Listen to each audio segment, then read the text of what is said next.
আজকে হঠাৎ পার্কের এরকম ভিন্ন রূপ দেখে ভালোই লাগলো। যদিও তাম্মানের প্লেগ্রাউন্ডের দিকে আর গেলাম না আজকে। প্রতিদিনই চেষ্টা করি তাম্মানকে নিয়ে যেন একটা বার হলেও বাইরে যাওয়া হয়। ও যেন একটু খেলাধুলা করতে পারে, বাইরে গিয়ে ঘোরাঘুরি করতে পারে।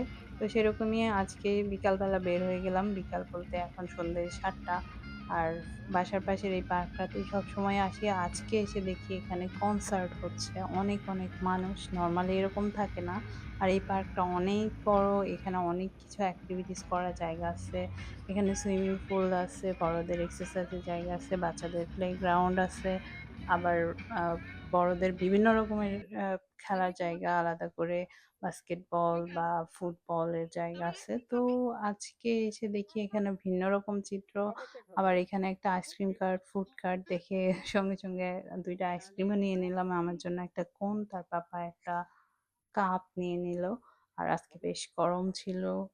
তো গরমে আইসক্রিমটা খুবই ভালো লাগছে। আর ইদানিং তো আম্মান একটু, একটু আইসক্রিম পছন্দ করে। যদিও তার পাপা তাকে আইসক্রিম দিতে চায় না। তো আমি বললাম যে, "দাও একটু, একটু সমস্যা নাই।"